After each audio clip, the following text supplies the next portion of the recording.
The Heavenly Demon. Can't Live a Normal Life. By Sanchin. Chapter 219. Count London. Part 4. It was early in the morning, and Count London immediately got into the carriage. The meeting with the Golden Bank was scheduled in the same city, but 100,000 gold coins couldn't be transported on foot. Every time the carriage moved on bumpy ground, the carriage shook. Because the budget of the nation wasn't that great now, the capital was as bad as a rural place. Inside the carriage, Count London stared at the gold coins. The hard-earned money and even London's land and heirlooms would be used to overcome the crisis of the nation. And the people who knew the truth said Count London was insane. If he stood one step away from the reality of the nation and looked at the situation, he would be able to live comfortably regardless of being in Redford or not. The Kronos Empire was tolerant to many. If they raised their voices to betray the nation, Kronos wouldn't even touch them. He knew that too. Merchants were known to be good at calculating the best in things and would never step into a loss. The debt with the Golden Bank is just the beginning. With this, Redford's game will change. If the debt was paid, he would find the king. If he didn't accept the choice for the sake of the nation again, he intended to overthrow the nation, even if he would be called a traitor by the people. In the meantime, he suppressed his thoughts of rebellion as a last resort. However, a few days ago, the king's successor, the prince, agreed to it. Count London. The nation is driven to the brink. If my father's reign is leading to the downfall of the nation, I must make a decision for Redford, as I am bound to inherit it. Actually, the king of Redford wasn't like that from the start. Before falling into a gambling addiction, he was the kind of king who was strong. The people wholeheartedly respected the king, but a few years ago, something happened that broke his spirit. The three children of the king. Among his 2 sons and 1 daughter, his eldest son died in an accident while he was practicing horseback riding, and his youngest daughter suffered from losing her brother and hung herself. The series of accidents made him fall into despair. He drank each day and found pleasure in gambling. It was the pleasure of making money. The intense stimulation of blowing away the sadness of losing his children made him unable to escape it. For that reason, the count didn't want to give up on the king. Apart from the fact that the nation would be ruined by traitors after a rebellion, it was difficult for him to accept a situation where the king would get backstabbed. But it was now past the limit.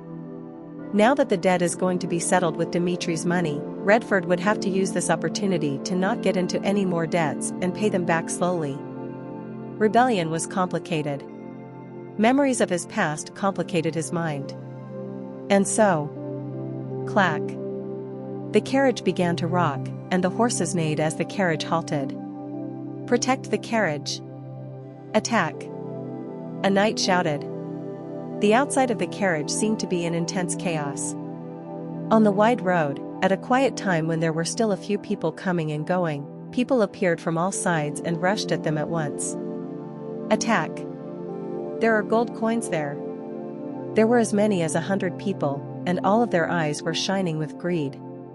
Their shabby appearance and the weapons they were carrying were rough, and their number was what filled the vision of Count London's men. The soldiers hurriedly raised their shields. They went close to each other to protect one another, but they didn't expect to get attacked right in the middle of the capital. At last, the people rushed in. At the sight of them running with greed, the knights raised their auras and screamed. GRRNNGGG. Protect the carriage. Attack. It was the start of the battle. As soon as the soldiers ran into the people, dozens of people screamed. It was because the people didn't have any armor. The spears and knives of the soldiers cut through the clothes of the people at once, but the people didn't stop running at them and trampled on the corpses. Whack! Arms flew, and some had their throats slashed. In the midst of blood and death, someone finally drove a knife through the heart of a soldier. Whack! Blood splattered, and the entire place was in chaos. The soldiers couldn't overcome their numbers and began to die, while the London knights gritted their teeth at the sight. Their opponents were just normal people. It was impossible for them to deal with or a swordsman. but there were those who were taking advantage of this chaos. Whack! A knight was shocked when a thorn got stuck in his neck. It was thrown by someone, which meant that an unusual person was mixed in with the crowd, but he couldn't do anything as he was already losing consciousness. His body staggered. The knight, who swung his sword and slashed the enemies until the moment he collapsed, had his face splattered with blood and his entire body cut to pieces by people rushing at him from all sides. Thud. The death of a knight deepened their defeat, and Count London, who checked the situation outside the carriage, screamed with a pale face. "Stop this right now. The wealth in the carriage is important in solving the problems of the nation. If you are from Redford, you must not attack us. Stop. Please just stop. If this money gets stolen in the mess, Redford has no future." The purpose of the opponents seemed to be the money. So Count London shouted, but no one listened. At that moment, whack! The world shook. Count London slumped forward, and his eyes began to lose focus. Blood flowed from the back of his head. His senses were fading, and he couldn't even check who attacked him. "Check the carriage. Gold. Gold coins." The people were screaming for joy, and Jacqueline was among them. At first, he was only a thief who wanted to attack the mansion for the sake of money, but now, he boldly attacked the Count. Please. He couldn't say anything more. He wanted them to stop, but his dying voice didn't reach them. Suddenly, he thought of Roman Dimitri's words. When he said that he didn't have to help with the meeting with the Golden Bank, Roman Dimitri handed over the box of 100,000 gold coins and said, "Be careful." The Count made the mistake of being lenient when help was needed. It doesn't matter what the story of the people who attacked the mansion is. The London family and the Redford kingdom. The moment they realize that the wall isn't so high, it wouldn't matter what strange things happen from then on. His words. Despite knowing what he meant, he ignored them. At least he didn't want to accept that the nation he was trying to save had changed. He gasped on the cold ground. Looking at Jacqueline taking the coins, he was speechless. With his consciousness fading, Count London passed out. This attack. It came from a piece of information that the bar owner provided. Jacqueline. Early tomorrow morning, I received information that London is stealing the wealth of the nation. The information is given by a servant of the London family, and it seems like it is being moved to a safe place.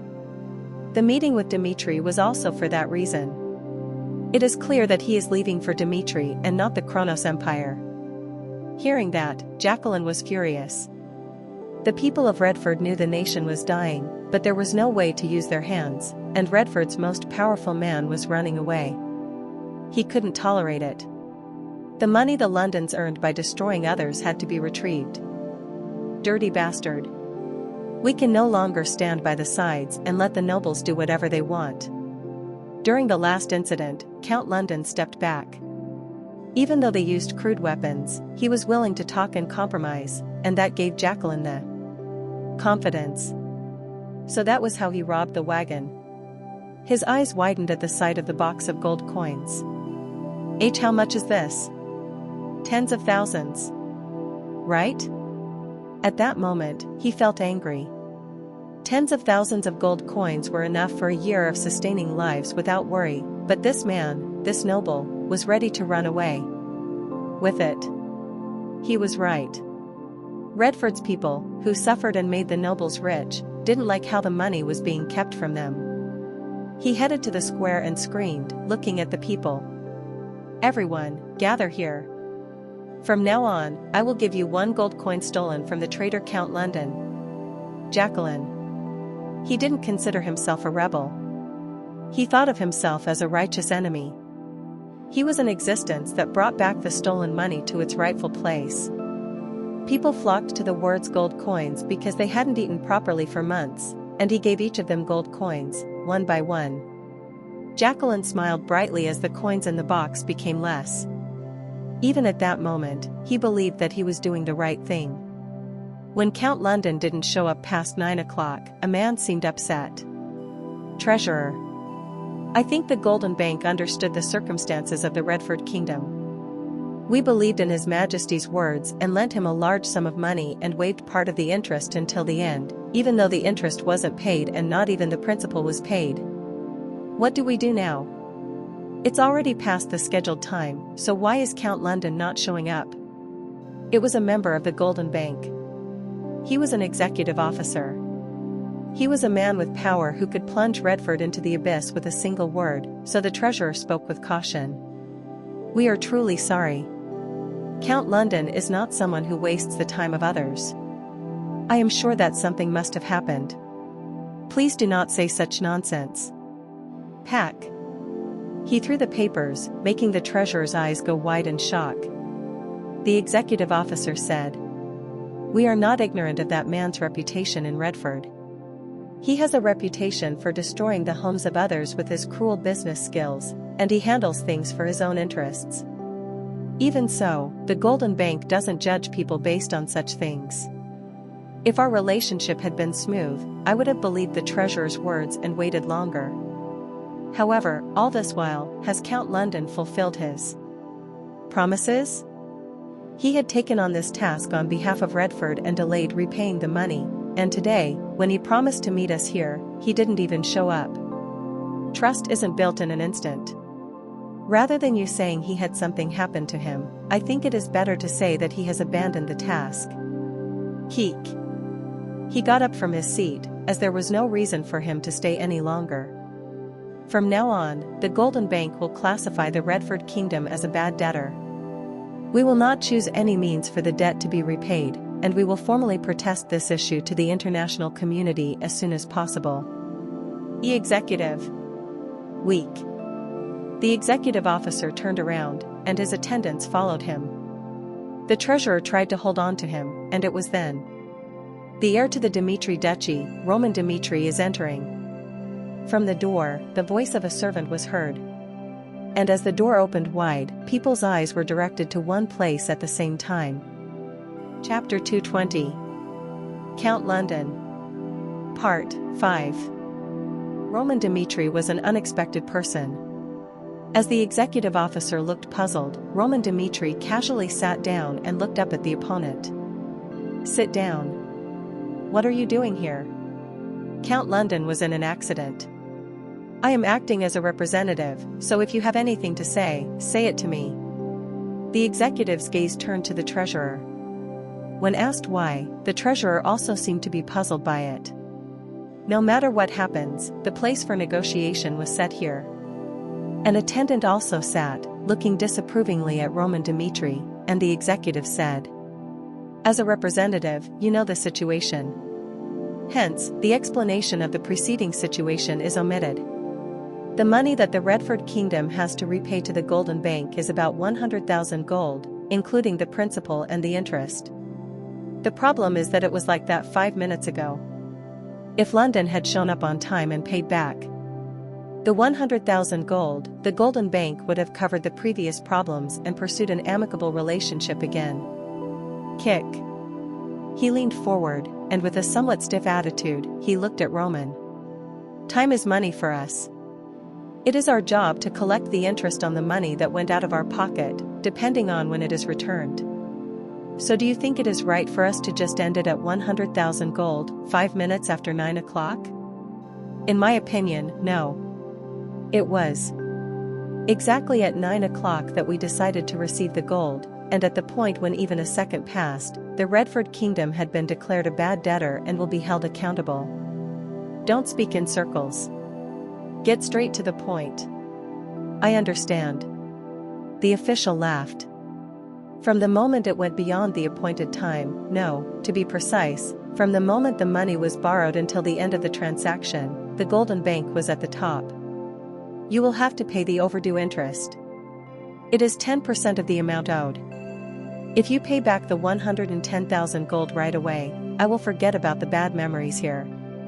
From then on, it doesn't matter if you borrow money again. As long as you are not a bad debtor, the Golden Bank is open to any transactions." 110,000 gold. The treasurer seemed shocked. 110,000 gold, that was a huge amount. Even just getting 100,000 gold was tough for Redford in their current situation, and now they wanted another 10,000 added to it. Besides, the news of Count London being in an accident made him uncomfortable. In addition, the recent attacks on his home and the accident when transporting the money didn't seem like a coincidence to him. Roman Dmitri said.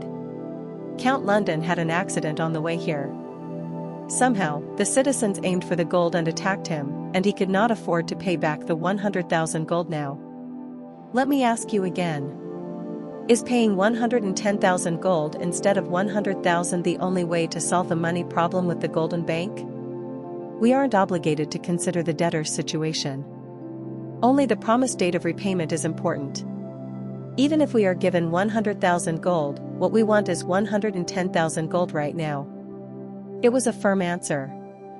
The Golden Bank or the Iron Blood Bank, people thought that they were simply a money-lending force, but there was no one as aggressive as them on the continent. Only ruin awaited those who didn't pay them back. Rather than the evils of the continent, like the empires, there were more people who crumbled because of the Golden Bank. Roman Dmitri paused for a moment. Then he met the other person's gaze and said, as if it were not a big deal. I will ask you one last time. Is it money that you want or ruin? If one followed the history of the continent, one could find the Golden Bank's name on the first page of history. They were the same. Many people fell into the abyss, both in the past and now, because of those who talked about debt. The Golden Bank is the fiend of gold coins. If you intend to do business with them, make sure to pay off your debts somehow, even if it means selling your soul. If not, the gold will destroy you and everything around you. It was wise advice. Against the background of the Golden Bank's history, which had shown numerous examples, Roman Dmitri's question was quite aggressive. So, what did you say just now? The executive's face went stiff at Roman's words. It was a sensitive issue. People didn't hesitate to criticize the actions of the Golden Bank, but no one said such things to their eyes. It was a statement that no one would have dared to make, and despite his hostile gaze, as if he could end this any moment, Roman looked him in the eye. Actually, I am unsure of the intentions of the Golden Bank.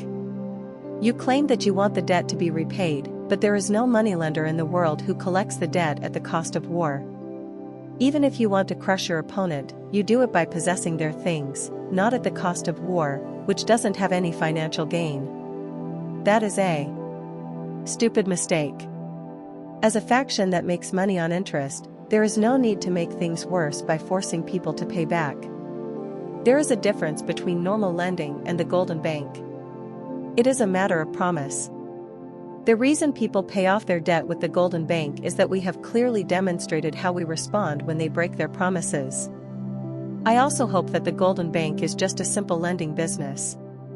However, there are parts one don't understand. Tension was rampant. They didn't pull out their swords, but neither side was backing out. When the Golden Bank lent money to the Redford Kingdom, the kingdom was already in a very complicated situation due to the king's deviation from ruling it, and yet you lent them money. It means that you, who value the other side's reliability and debt capabilities, lent tens of thousands of gold despite knowing it would be difficult to get back. It wasn't convincing just because the other party was a king. Doesn't the precedent prove that the Golden Bank is brutally trying to scrutinize the situation? On the page of history, if one went back along it, the Golden Bank was a mysterious force that appeared without anyone knowing its origins. Who was the owner? Where were the funds coming from? No one knew. They suddenly appeared with money that no other nation had, and in an instant, they were reborn as a being with influence on the continent. To this day, no one questioned them, and as the past proved their existence, people just accepted the Golden Bank for what it was. However, Roman Dmitri was different. Through the lower district sect, he also couldn't find out anything about the Golden Bank, but he confirmed something. Just like in the case of the Redford Kingdom, they did things that made no sense. If so, there could be one reason. He came to the conclusion that the Golden Bank's actions were similar to those of the Kronos Empire, which wished for the destruction of the other nations. Hearing those offensive remarks, the executive's face twisted. With a face ready to shout, he let out his anger. "So you're saying we lent money in hopes of ruining Redford? That is something I will not stand for. The negotiations are over. The Redford kingdom will be considered unwilling to repay the debt, and the remarks of the Dmitri family will be raised with the international community." Jump. He got up from his seat, and just as he was about to leave. "Listen until the end." His steps stopped, and Roman smiled. "Redford's debt, I will pay it." The situation was sorted out.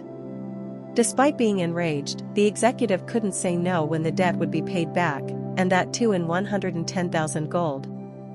Above all, the purpose of their business was money. If he didn't accept the money right now, he couldn't help but be caught up later and get asked if he was trying to make the bank lose money. And so the situation was settled. The official left with an angry face, writing a document saying that Redford had paid back the debt. But before leaving the room, he turned to Roman and said, "The Dmitri family made a huge mistake today. I look forward to the next time we meet." At his warning, Roman Dmitri calmly drank tea. From the series of events, the treasurer, who had been holding his breath, spoke in a cautious voice. "Really, thank you. Thanks to you, the Redford kingdom has survived a huge crisis. 110,000 gold, that was a lot of money." The Dmitri family showed their wealth by lending 100,000 gold and repaying an additional 110,000 gold later. The rumor that Dmitri's wealth was enormous was true. It was said that all of the steel on the Salamander continent came from Dmitri, and Dmitri held a tight grip on it. They casually offered an amount that even most kingdoms would feel burdened with. Furthermore, with the recent alliance with the dwarves, Dmitri was gaining more wealth than before. "I don't want to hear a thank you. Dmitri didn't help you for no reason." Roman Dmitri reacted coldly. He didn't get up, as if he was waiting for someone. Even after drinking all the tea, he just sat there. How long was it? Finally, he heard someone running outside the door. Count London. When he came to his senses, it was past the appointed time. "Count. We have a huge problem. It is said that the group who attacked us distributed all the gold coins to the citizens." No. It was devastating news. The 100,000 gold he had secured with great difficulty were literally gone, and there was no way he could get back the money that the citizens had taken. Of course, if he used force, some of it would be returned, but blood would have to be shed to get the coins back into his hands. Even though Roman told him to be safe, he thought nothing would happen, and now this has happened. Really, he was stupid. He was brilliant enough to make wealth, but he was not wise in matters related to nations. No. If he had been wise, he would have left the nation. After recovering the casualties and organizing the situation, Count London headed straight to the meeting place. He didn't have the ability to repay the debt now, but he could explain and buy some time. However, Roman Dmitri was there. And at the words of the treasurer that the debt had been settled, he slumped down. Thud. Redford owes a great deal to Roman Dmitri. I was robbed of the gold you had given me by the citizens, and without Mr. Roman Dmitri's help, Redford would have collapsed due to the debt of the Golden Bank. Please say it. Anything. Redford will do anything it can to repay the kindness that has been shown to us for the rest of our lives. He bowed his head. It didn't matter that he was bleeding. In a weeping voice, he expressed his gratitude to him. However, Roman Dmitri held a cold expression. Even the treasurer watching from the sidelines knew that he wasn't moved by this gesture. Count London. You seem to be very badly mistaken. It was a cold voice. When Count London raised his head in surprise, he was only then able to face reality. The Count borrowed 100,000 gold from me and said he would take responsibility. With those words, for the sake of trusting a few kingdoms' alliance members, Dmitri accepted the request of the Count, knowing that there wouldn't be any financial gain. But how did this situation come about? The gold was stolen, and you lost the ability to repay, and I had to spend another 110,000 gold to solve Redford's problem. When the carriage with the gold coins left and was attacked by the civilians, Roman Dmitri was informed of all of this. There was definitely an opportunity for him to help the man if he made up his mind, but Roman Dmitri reached a more important conclusion than that. So, Redford's incompetence brought out the worst of it. "Count, this isn't the time for you to say thank you." From now on, it was Dmitri's turn to resolve the situation. Chapter 221. Count London. Part 6. Why was the debt paid off? It wasn't because of kindness. Roman Dmitri made it clear what he wanted to achieve from this. When the people stormed at the mansion and when the carriage with the gold left, I clearly warned the Count. A flimsy tolerance to their actions will remove the fear the people have, and from then on, anything can happen. But you trusted the people. You didn't think they would corner a carriage in the middle of the capital. It was a mistake. It was said that the instigators led the situation, but the people's dissatisfaction had created it. Count London was a good person. He said that he wasn't a patriot at first, but the fundamentals of inheriting his father's blood didn't change. So he had no choice but to make mistakes. Because the world he lived in was beautiful, he didn't think that the people outside would think otherwise. The Count's choice was reckless. At least, if you borrow money from others to solve something important, you shouldn't trust anyone else but yourself. As a result, you broke your promise to the Dmitri family. If the 100,000 gold problem wasn't solved, and if the Golden Bank hadn't been repaid, the Redford Kingdom would have been caught up in a war. What do you plan on doing then? Are you going to regret what has already happened, come back to me, and borrow money again? We know very well that the lands of your ancestors and the London family that you pledged will not mean much. If we are going to rank your debts, the Golden Bank would even pull down the pillars of the London family before Dmitri could exercise our rights. The collateral's existence.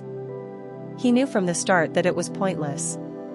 If the Golden Bank began to lead a war, the fortunes of the London family couldn't do much. War was always like that. A war was waged to take everything from the losers, and what would the meaning of the documents signed by the owner of the land be? Despite knowing that fact, Roman still accepted the offer, and even despite the possibility of never getting the 100,000 gold back, this job was worth accepting. The attack on the carriage, he was watching it from the sidelines. If Count London died, his duty would end there. Just like the death of Yu Hyun, he would be paying the price for what he chose to do. At that time, he would have given up on the card called London and found another person suitable to guide Redford. "I apologize." Drop. Drop. Blood dripped from Count London's head. He was dizzy from the wounds not being treated properly, but he couldn't take his eyes off Roman Dmitri. "I know words won't work now. Redford and Dmitri. In our relationship, contrary to what I said, I really didn't take responsibility for my words. I lost the money and made the wrong choice. So please tell me the answer. I think the fact that you didn't abandon Redford and paid the debt is because of what you want from me." His red eyes were stained with realization. A good eye could see the reality, and he realized the problem could not be solved like this. But London still managed to live. Then it was time to execute the plan. Roman Dmitri said. "Dmitri and Redford's promise is valid. The 210,000 gold has no deadline, but the price will double later, and what Count London has to do now is clear. I want you to reveal the truth to the people and tell them what you have done, not to be treated as a traitor but to be called a patriot." So, from the moment they first met, Roman Dmitri drew a picture in his head. Seeing Count London, who was treating himself foolishly and being judged as something else, he thought his foolish nature could be used. The Kronos Empire. Those who compromised with reality were absolutely incapable of being hostile. Count London, raise a rebellion, and take the throne. At a bar in Redford, the atmosphere was nice. Those who had a blast at work ate and drank in happiness. Drink. For Redford. Bang. The glasses clinked. Jacqueline gulped the drink down his throat and looked drunk. It was nice. As he was distributing the gold coins, people tightly held Jacqueline's hand and shed tears, saying he was a hero. A few days ago, he was just a servant, and when he was worried about how to make a living, he leaped as the hero that Redford needed. The hand holding the beer mug was stained with blood. Even though he had seen blood in the course of attacking the Count and his men, he didn't regret it. I was doing it for Redford. He was confident in it. Count London, who fell bleeding, had to pay the price for the mistakes he had made. He was a traitor to the people. If left alone, the trash that coveted things while destroying people would sell off the entire nation. He drank the beer. People were looking at him and praising him as a hero. But where did the owner of the bar go? What does it matter knowing? He told us to drink all the beer in the bar, so let us enjoy this moment to the fullest. Things had been sorted out, and the owner of the bar disappeared. But with Jacqueline there, people didn't seem to care. Attacking the nobles was treason. There was a chance that the people would be arrested by the guards of the capital, but Jacqueline and the people didn't worry about that. Jacqueline was now Redford's hero. What would happen if the owner of the money came for him when the people would stand behind Jacqueline and be ready to give up their lives for him? There would be a mess. From the moment Count London was attacked, the people decided not to stand by any longer. Jacqueline, no need to worry about the guards. We saw it too. When we attacked Count London, even the Aura swordsman fell. In fact, they're nothing special. If those bastards try to come for you, they cannot capture you, even if they send the royal troops. Roman Dmitri was right. One step broke the wall. The moment the fear of the opponent that they had been looking up to vanished, they felt like they could do anything. The people smiled and laughed. They didn't care about the future, and like now, they wanted to enjoy the happiness that they had never experienced before. It was then. Clack. Find Jacqueline and bring him to me. A group of troops came in through the door, and the moment of happiness broke. The pub was a mess. People tossed the glasses in their hands and grabbed their weapons to block the path of the soldiers. Jacqueline cannot be touched. Damned bastards. What have you ever done for us, for you to try and touch the hero of Redford? Their anger exploded. The people were drunk and swung their weapons before the soldiers. Die. Weak. It was a steel sword. Since it was a weapon from Count London's soldier who was killed, the weapon was wielded in the oddest way possible. Even so, the face of the running man overflowed with confidence. Having tasted victory once, they didn't think the soldiers were a threat. At that moment. Slash. Blood splashed. At the same time as the man's sword was cut down, his head floated in the air. Ack. His head has been blown off. The people screamed. It was a single hit. They couldn't even see what had happened, and the man's head flew away in an instant. At that moment, the people realized that the situation was serious. The soldiers stormed in with the symbol of Dmitri, not Redford. Those who stand in the way will be executed. It was Chris. The people of Redford didn't know the laws of Dmitri. No matter who the opponent was, if a decision was made, they couldn't control it, and Chris, known as Roman Dimitri's right-hand man, was known to be a walking disaster. At first, there were people who didn't care and rushed at them, but when everyone was taken down in the blink of an eye, the people stopped running. They were terrified. The people who said they would protect Jacqueline backed out like they didn't want to be around Chris. The path opened up, and Chris walked towards a man. Are you Jacqueline? The line between life and death made Jacqueline gulp. He knew he could die, but he decided to speak proudly about being the hero. And then, with the courage to face death. Right, I am Jack. Clench. Quack. Chris dragged him by the hair, and Jacqueline struggled and screamed in pain. And eventually, he was nothing but a normal person. As the pain took hold of his head, he couldn't look proud anymore. Pack. He was thrown to the ground, and he trembled in fear. When he looked up, he looked at Roman Dmitri, who was looking down at him. Jacqueline was dragged to the square. People saw him writhing in pain as his hair was being pulled. Jacqueline is being dragged away. Aren't we supposed to help? These jerks. How dare you touch the hero of Redford? The people were angry. At first, people who didn't know what had happened followed and headed to the square where Roman was. Their faces showed a hint of anger. They wanted to attack Roman right away and save their hero, but when they looked at Dimitri's soldiers, they lost all their courage. However, there were some bold people among them. They ran all over the city to let everyone know. Right now, Jacqueline, the hero of Redford, is being dragged away by Roman Dimitri.